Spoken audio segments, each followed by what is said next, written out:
My name is Camille Jordan, and I'm 29 years old. Domingo once told me, "You're too soft for this world." He said it like a warning, or maybe like an insult. Back then, I thought he meant it tenderly. I smiled and answered, "Then maybe you just need someone gentle." But I should have heard the rest of what he didn't say. Someone easy to hurt. The night it started unraveling, the air in our apartment felt heavy, like the oxygen had learned how to sigh. Domingo came home late again. He tossed his jacket on the couch, still smelling of beer and mint gum, and muttered something about grabbing drinks with the guys. I'd been waiting up sketching designs for a client, my laptop battery flashing red. I asked how the night went. He shrugged, scrolling through his phone thumb flying across the screen. "Good," he said without looking up. That word good had become his shield. It used to be a bridge between us. Now it was a wall. I tried again. "Who'd you go with?" He chuckled. "Why does it matter? You trust me, right?" The way he said trust sounded like a test I hadn't studied for. On the coffee table sat two takeout boxes, one for him, one untouched for me. The noodles had gone cold hours ago. I was tired of waiting for him to remember that I existed after dark. Later that week, I noticed his hoodie smelled different. Not like the usual musk of cigarettes and detergent, but something faintly floral, expensive. When I teased him about switching colognes, he laughed too quickly, said it was from some perfume sample a bartender sprayed. I told myself not to be paranoid. That's what women are taught, to doubt their instincts before doubting their men. But then came the sighs. He'd sigh when I asked how his day was. He'd sigh when I told him about a new client, like caring had become a chore. Saturday night, he stood in front of the mirror adjusting his shirt. "I'm meeting the guys again," he said. In that I asked before I could stop myself. The crisp white shirt, the cologne, the styled hair, it wasn't a casual hangout look. He smirked at my reflection. "Don't start." I held his gaze through the mirror. "I'm not starting anything." "Good," he said, grabbing his keys. "Because I don't like being interrogated."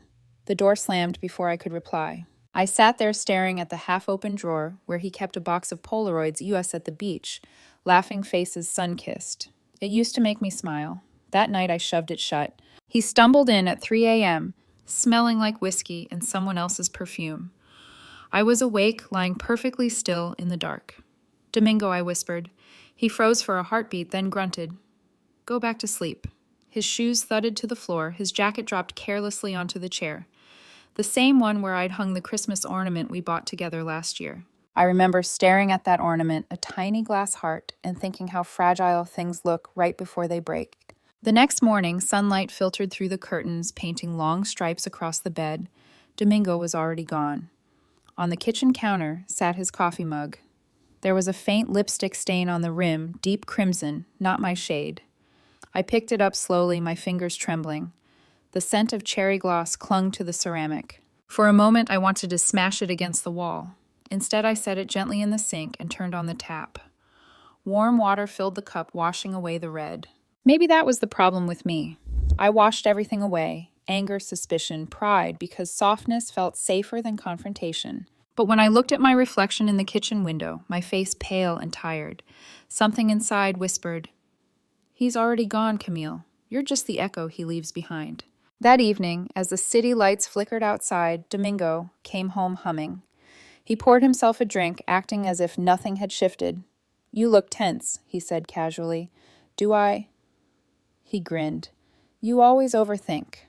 I studied him, the curve of his smile, the ease in his tone. It hit me then how much effort indifference takes. "I just miss us," I murmured. He paused, sipping his whiskey. "Maybe you should stop missing what doesn't exist anymore." The glass slipped from his fingers slightly enough for a drop to hit the counter. He didn't notice when I whispered, "Maybe you should too." That night I sat on the balcony, the city hum below me, my sketchbook open but untouched. The moon hung low, a silver bruise in the sky. I traced circles on the page, thinking about how softness bends, stretches, endures, but never wins. Domingo's laughter echoed faintly from the other room through the thin walls that used to feel like home. And that was the moment I realized he wasn't cruel. He just didn't know how to love someone he couldn't break. The wind rustled the curtains, brushing against my face like a warning. I closed my sketchbook and whispered, maybe softness is just another word for blind. And that night, The last night he kissed me without guilt, I finally understood what his sighs had been trying to tell me all along. My love was a language he'd stopped learning. 2 weeks after that night, I stopped asking where he was going. He stopped pretending to answer. That's how distance happens, not in explosions, but in silence. One skipped dinner, one ignored. Message, one lie told so smoothly, it starts to sound like truth. I remember the first time I heard her name, Melissa. She was the new project manager at his office. The way he talked about her made my stomach tighten, though he said nothing explicitly wrong. She's wild but smart. He'd said grinning in a way he hadn't grinned at me in months. She rides a motorbike. Nearly broke her arm last year in Bali, still went hiking 2 days later. Crazy, right? I laughed a brittle sound that didn't reach my chest. Sounds like she makes life exciting. He looked at me, smirked, and said softly, "Yeah, she does." That was the first punch I didn't see coming. The next few weeks felt like watching a movie I wasn't cast in anymore. Domingo came home later and later. When he did, his phone stayed face down locked. His laughter changed sharper, careless. I caught the reflection of his smile in the kitchen window once, and it looked foreign. At dinner one night, I said quietly, "You've been different lately." He sighed that same exhausted, defensive sigh I'd learned to hate. "Different how? Distant," I said. He chuckled without humor. "Maybe I'm just tired, or maybe you're just done." The words slipped out before I could stop them. He froze fork halfway to his mouth. "You always do this," he said coldly. "You twist everything into drama. I'm trying to talk Domingo. That's what couples do." "Yeah, well, maybe that's our problem. You talk too much." He pushed back his chair and left the table. I sat there for hours, the candle between us, melting down to wax and smoke. A few nights later, my friend Liam called after work. "I saw Domingo downtown," he said carefully. He wasn't alone. "Melissa?" I asked, already knowing the answer. A pause. "I think so." I didn't want to assume. I thanked him, hung up, and stared at the empty couch where Domingo and I used to fall asleep during movie marathons. The ghost of his laughter still lingered in the cushions. That night, he came home at 2 a.m. and tried to slip into bed quietly, as if his betrayal could be quiet. I turned on the lamp. The light caught something a hickey, faint but undeniable blooming along his collarbone. "Who is she?" His eyes flicked up flat and cold. "You're being paranoid." "Then look me in the eye and say it." He didn't. The silence between us was louder than shouting. "Her name's Melissa," I said. "The one with the bike, right?" His jaw clenched. "You don't get to snoop through my life." "I live in it," I snapped. He laughed, not cruelly, but pityingly. "No, Camille. You exist in it. There's a difference." That sentence cracked something deep in me. He slept on the couch that night. I lay awake, staring at the ceiling, counting the seconds until sunrise. At 5:27 a.m., I got up, pulled my suitcase from the closet, and started packing. Not frantically, calmly, almost clinically. For every shirt I folded, I remembered a promise he'd broken. For every photo I slipped into the drawer, I remembered a night he'd come home smelling like someone else. By the time he woke up, half the apartment was empty. He rubbed his eyes, confused. "What are you doing?" "Leaving," I said simply. "Over what?" "A fight." I looked at him, really looked the man who used to bring me coffee in bed, who once called me his safe place. All I saw now was a Strordanger trying to remember if he cared. "You don't love me anymore," I said quietly. He smirked. "Love isn't everything. Neither is excitement." He grabbed his jacket. "Maybe you should find someone who likes boring things. Someone who matches your softness." I smiled faintly. "And maybe you should find someone who doesn't confuse chaos for passion." He stopped in the doorway, stunned by my calm. "You really think you'll be happier without me? I think I'll finally be me." He left without another word. And for the first time, the door closing sounded less like abandonment and more like freedom. I spent the next morning cleaning what was left behind his coffee stains, his half-read books, his careless fingerprints on the glass table. When I reached the small box hidden in the nightstand, I hesitated. Inside was a letter I'd written weeks earlier, one he'd never seen. It wasn't a love letter. It was a proposal. Not a marriage proposal, a life one. An offer to start fresh, move to a quieter city, rebuild what we'd broken. I'd written, "You say I'm too soft." Maybe that's what our love needs, softness, to heal all this noise. Now reading it again, it felt naive. I placed the letter inside the empty ring box I'd bought for myself, a promise ring that would never be given. Before I left, I took one last look at our apartment. The pale morning light painted the walls gold, and for a fleeting second it looked like forgiveness. Then I whispered to no one, "One day you'll understand what real strength costs." I left the key on the counter beside the cold coffee mug and his untouched phone, the one that used to buzz with messages that were meant for me. And as I closed the door, I realized something strange. I wasn't crying. Not because it didn't hurt, but because some heartbreaks dry your tears before they ever fall. The first week alone felt like being dropped into another language, one where everything familiar sounded foreign. My apartment was quiet, too quiet. The silence wasn't peaceful, it was deafening. Every creak of the floorboards made me turn my head, half expecting Domingo's footsteps, but all that came was the hum of the refrigerator and the faint sound of traffic below. I spent days in autopilot making coffee. I never finished scrolling through photos I should have deleted. Every corner of my place felt haunted. His jacket still hung on the back of the chair. His toothbrush stood beside mine, its bristles stiff and dry. It was like he'd died, except he was still out there, probably laughing with Melissa, living like I never existed. On the third night, I drank cheap wine straight from the bottle and opened the Notes app on my phone. I started typing letters to him I'd never send. Some angry, some pleading, some nothing but fragments. I miss who you were when you still listened. She'll leave you the way you left me. I hope she loves you enough to break you. I deleted them all before morning. The days turned into a blur of meaningless routines. Wake up, shower, pretend to eat, work, smile at clients, cry in the bathroom stall, sleep if I was lucky. My reflection became my only witness. Each day I looked a little less like the girl he called too soft. Dark circles, sharper jaw, quiet eyes. Grief had a way of hardening things, even kindness. But healing didn't come with a cinematic montage. It came slowly, cruelly, like rust peeling off something buried too long. I forced myself to go for runs at dawn to feel the cold air burn through my lungs. I joined a ceramics class, my hands shaping wet clay into something solid, something mine. And one morning while painting glaze on a vase, I realized I hadn't thought about him in almost an hour. That was progress. 3 months passed before I heard his name again. Liam, our mutual friend, messaged me. "Just thought you should know. Domingo and Melissa moved in together." I stared at the text, waiting for the ache to hit. It didn't. It just settled in, quiet and tired, like an old injury that only hurts when it rains. Then a few weeks later, "They're posting pics together. Look serious." I muted the chat. By the 5th month, I'd started to sleep through the night again. My apartment no longer smelled like him. The scent of detergent and whiskey had been replaced with sandalwood and lemon candles. I'd rearranged the furniture, painted one wall deep green, and adopted a stray cat that loved curling up on my chest, like it owned my heart. Every small act of change felt like reclaiming territory. Every quiet night spent alone felt like proof I could survive myself. Then, out of nowhere, Liam called again. His voice was tense. "You probably don't want to hear this, but they've been fighting. A lot." "Why are you telling me this?" I asked. He hesitated. "Because I think he's different. Angry. Scary, even. Melissa showed up to a party with a bruise on her arm. Said she fell, but..." He didn't finish. He didn't have to. I sipped my tea and said calmly, "That's not my circus anymore." He sighed. "You're really over him, huh?" "No," I said honestly. "I just stopped bleeding over someone who keeps stabbing." The seasons changed. I threw myself into work, designed a cafe downtown, landed a feature in a local magazine, and even started smiling real smiles, not the polite ones.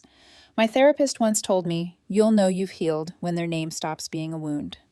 I didn't believe her then. But one night, as rain tapped softly against my window, I realized I couldn't remember the last time I'd said his name out loud. And then, like a cruel joke, my phone buzzed. Unknown number. 2:47 a.m. I should have ignored it, but my thumb hesitated. I answered. A shaky exhale, then a voice faint, broken. "Camille, it's me." My pulse froze. "Domingo." For a moment, I couldn't speak. The clock's ticking grew louder. "What do you want?" I asked, my voice cold and small. "I'm at the police station," he whispered. Melissa, she tried to leave. I tried to stop her. Things got bad." His voice cracked. "I didn't mean to. I don't know who I am anymore." I stared at the ceiling, at the shadows twisting across it. I felt nothing. Not rage, not pity, just emptiness. "Why are you calling me?" I asked quietly. "Because you're the only one who ever actually cared," he said. His voice was trembling, desperate. "I was stupid, okay? You were good to me. You were..." "Stop!" I interrupted. A silence stretched between us, heavy and suffocating. Finally, I said, "Call your parents Domingo, or a shelter, but don't call me again." Then I hung up. I stared at my reflection in the black screen of my phone eyes, steady hand unmoving. For the first time, I didn't feel weak for walking away. I felt strong. Cold, maybe, but strong. Outside, thunder rolled. The rain began to fall harder, streaking against the window like fingers clawing to get in. I whispered to myself, "He used to call me soft. Maybe softness is what saved me." I set my phone face down on the nightstand and turned off the light. That night, I slept through until morning. The next morning, I half believed the call had been a dream, the kind that leaves your heart racing but fades once sunlight hits the room. But when I checked my phone there, it was one missed call, one voicemail, one message. "Please, I just need to hear your voice." I deleted all three. Still, that day, everything I did felt off balance. Every sound reminded me of his voice. The kettle whistling, the door clicking shut, the neighbor's TV humming through the wall. I caught myself glancing at my phone every few minutes like it was a wound that might reopen. By the afternoon, I turned it off completely. Silence. That kind of silence that used to hurt now felt like armor. A week passed before he tried again. Unknown number, different city code. I didn't answer. Then another and another. Each one a ghost reaching out through static. My therapist said he's not calling because you're his solution. He's calling because you were his mirror. I didn't fully understand until one night while cooking dinner, my phone buzzed again. This time, a text. "I can't stop thinking about how kind you were. No one else ever stayed when I fell apart." I stared at the screen spoon, frozen mid-stir. He still didn't get it. Kindness isn't staying through destruction. It's leaving before you destroy yourself. The next few weeks were a quiet war. He'd text from random numbers, and I'd block them.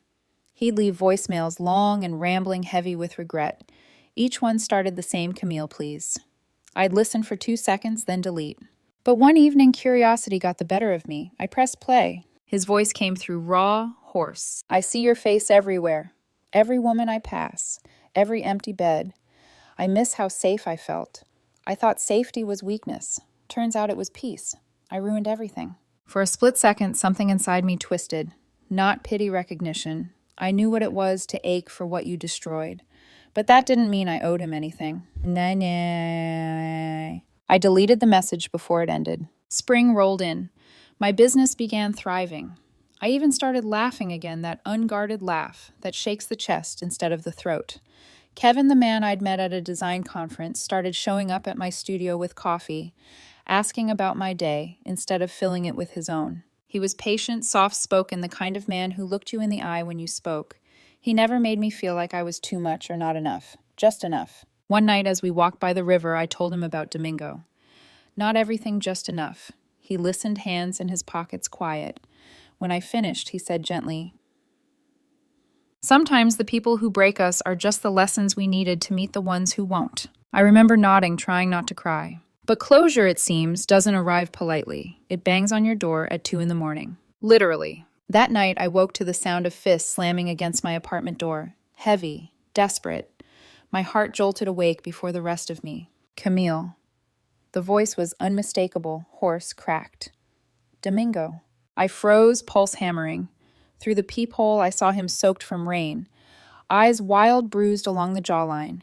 He looked like a man clawing his way out of a nightmare. "Please open the door," he gasped.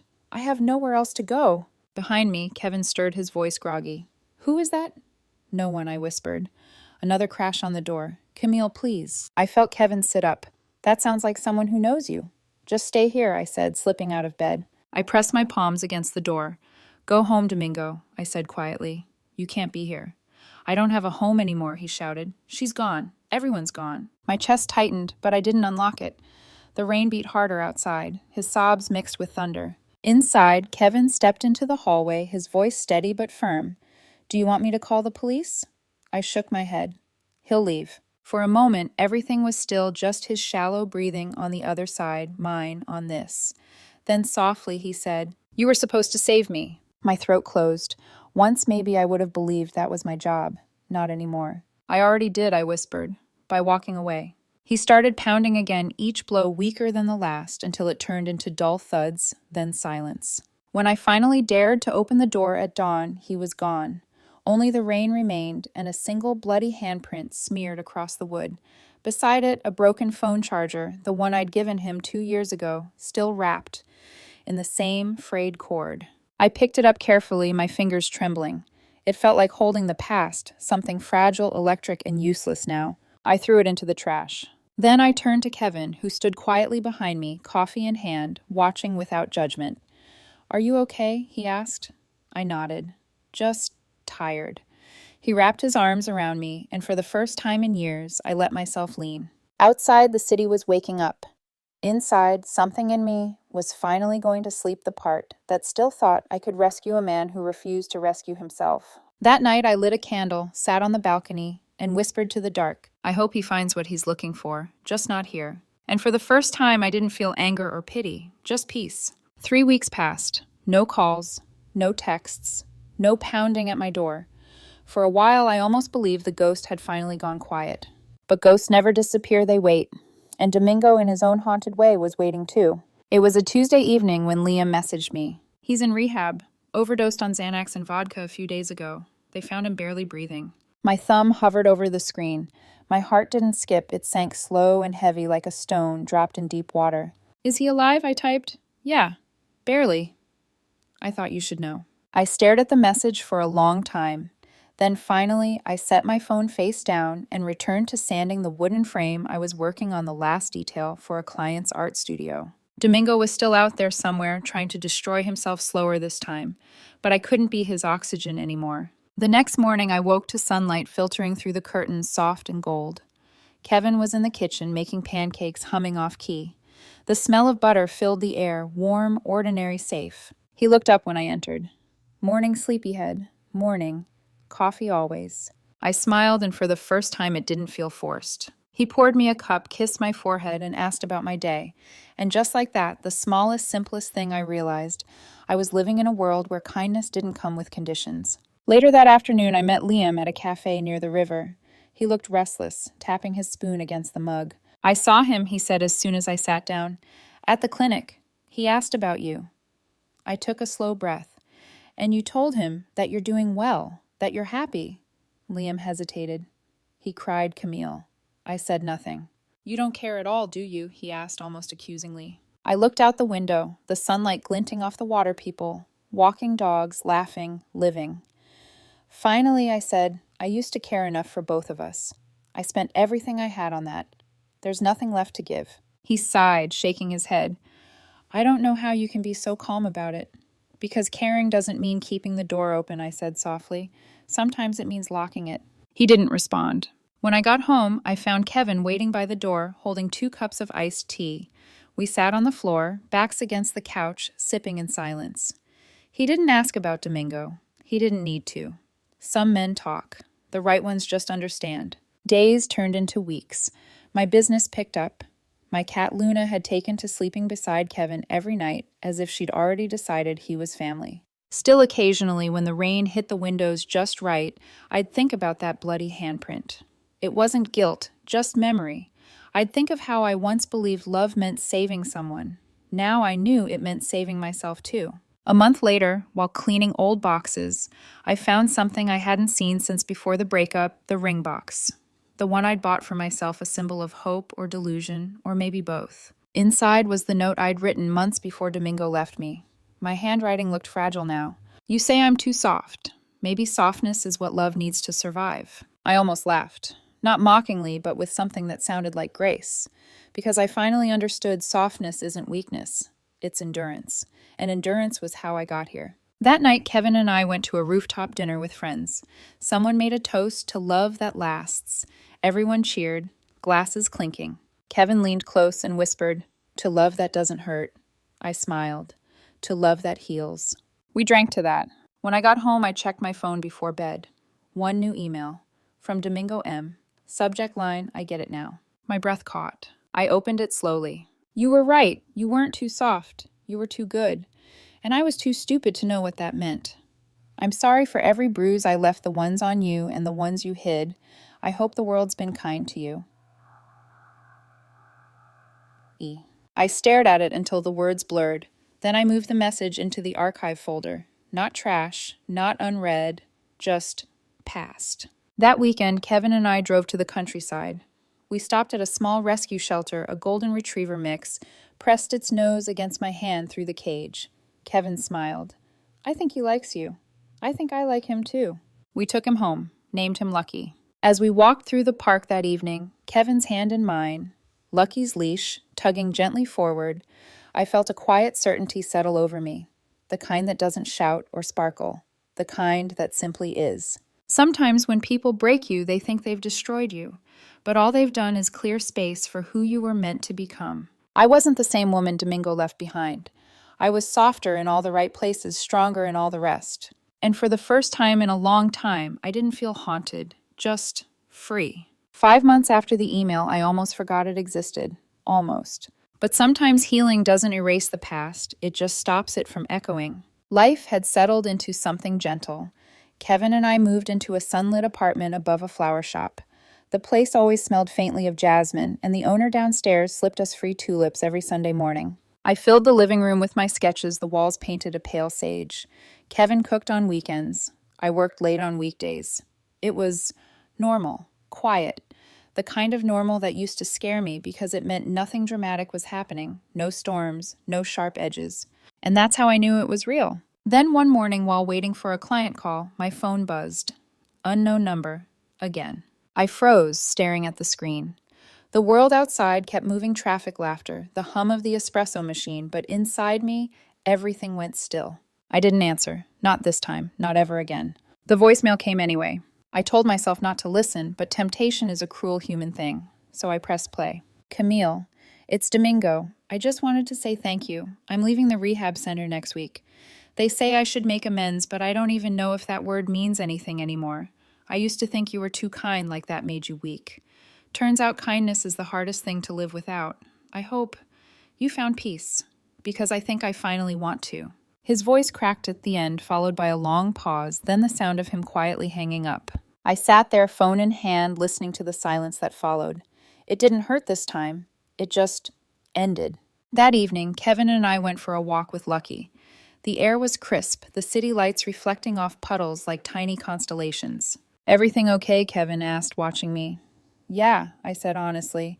I just got an old ghost trying to say goodbye. He smiled softly. And did you let it? I think so. We stopped at a crosswalk, the red light glowing across our faces. I used to pray for him to change, I admitted. I used to pray that he'd realize what he lost. And now I pray he never finds me again. The light turned green. We walked on. The next few days passed quietly. Work, laughter, dinners with friends. Every night I'd curl up with Kevin and Lucky at my feet, realizing how absurdly grateful I was for ordinary happiness. Then one afternoon I received a call from Liam again. His voice was hesitant.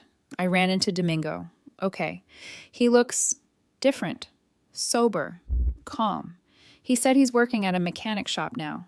Fixes cars, stays out of trouble. That's good, I said. He asked about you. What did you tell him? That you're happy, that you don't need to hear from him. I smiled. Thank you. You really don't want to see him? No, I said, because I already saw everything I needed to. That night I dreamed of the last time I saw him, the blood on my doorknob, the pleading eyes, the way his voice broke on my name. But in the dream I didn't open the door. I just stood there listening to the rain until the sound faded away. When I woke, the pillow was damp, but my chest was light. A few weeks later, a package arrived at my office with no sender. Inside was a small velvet box. My pulse stuttered. For a second, I thought it was the ring. But inside was a note, one line written in shaky handwriting, for every time you saved me when I didn't deserve it. And underneath it, a tiny clay heart, cracked but mended with gold lines running through it. Kintsugi style, the art of repair. I didn't need to guess who sent it. I placed it on my desk beside a photograph of me and Kevin laughing in the rain. It looked strangely beautiful there, not as a token of regret, but as proof that healing can come from the same hands that once caused the pain. Later that night, Kevin found me staring at it. What's that? He asked. An old chapter, I said simply. He looked at it for a moment, then took my hand. Then let's keep writing the new one. I smiled. Deal. Before bed, I took one last look at the little clay heart. Once it had meant heartbreak. Now it meant survival. I whispered to it, not out of forgiveness, but closure. You were my unanswered prayer, and that was the blessing. And when I turned off the light, I realized something. Peace doesn't come when you stop hurting. It comes when you finally stop needing the story to end differently. 5 years later, the past has a funny way of feeling both distant and familiar, like a song you used to love but forgot the lyrics to. By then, I was 34, engaged to Kevin, and living the life I once thought was too quiet for me. Our home overlooked the city skyline, a blend of soft grays and morning light. Lucky was older now, his muzzle flecked with white.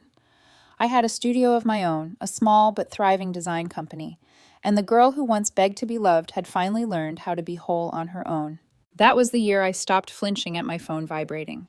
The year I could hear Domingo's name and feel nothing but a calm exhale. I thought that meant the story was over. I was wrong. The engagement party was small, just close friends, family, and the quiet kind of laughter that fills a room without shouting. The jazz quartet played softly in the corner, and Kevin's mother insisted on retelling the story of how we met for the 5th time. I was carrying a tray of champagne glasses to the terrace when I felt it a shift in the air. That indescribable prickle of familiarity. I turned, and there he was, Domingo. Standing in the doorway, half shadowed by a row of ferns. He looked older, thinner, sober, his hair shorter, his posture humbler. He held a small cocktail napkin like it was something sacred. My stomach didn't twist this time. It simply acknowledged him. He stepped forward carefully, like he was afraid I might vanish. "Camille," he said quietly, "you look happy." "I am," I replied. He nodded, eyes flicking toward Kevin across the room, surrounded by my friends laughing. "He seems good for you." "He is." The silence stretched. Not heavy this time, just final. He exhaled slowly.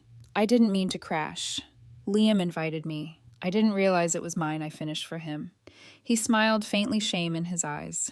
"Yeah, guess the universe wanted me to see what peace looks like." He reached into his jacket and pulled out a small velvet box, the same one I'd once hidden in a drawer years ago. Inside was a simple silver promise ring, tarnished but clean. "I've been carrying this around for years," he said. "Couldn't bring myself to sell it. I kept telling myself I'd return it when I was better. Took longer than I thought." I looked at the ring, then at him. "Keep it," I said gently.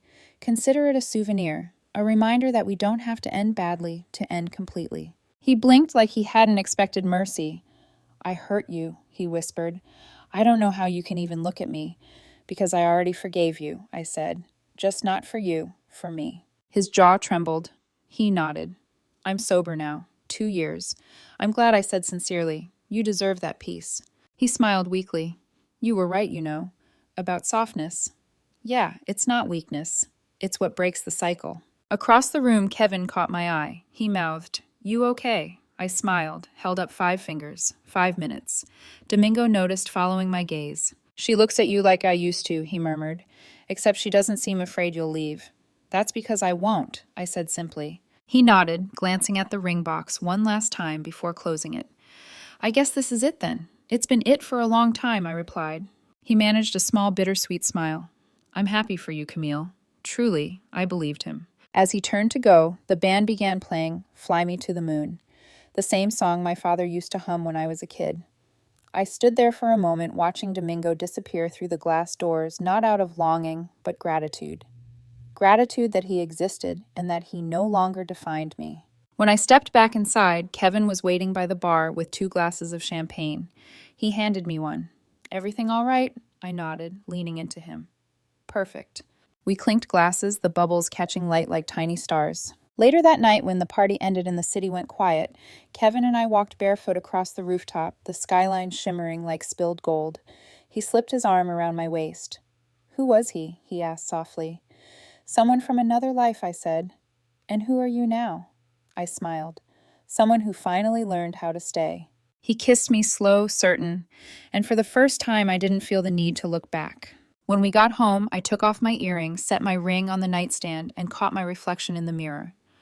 The woman looking back wasn't the same one who'd once cried over missed calls and broken promises. She was softer, but softer, like silk, not like glass. And silk, I've learned, is impossible to tear. As I lay beside Kevin, the city humming faintly through the windows, I thought of something Domingo said years ago. "You're too soft for this world." Now I finally had my answer. Softness bends. It survives. It learns. It's the kind of strength that doesn't need to shout, it simply endures. I whispered it into the dark, a quiet vow to myself and anyone who'd ever been told they were too gentle to make it. They call it soft, I call it steel. And as sleep pulled me under, I felt nothing but peace. Because some love stories don't end in reunion, they end in release.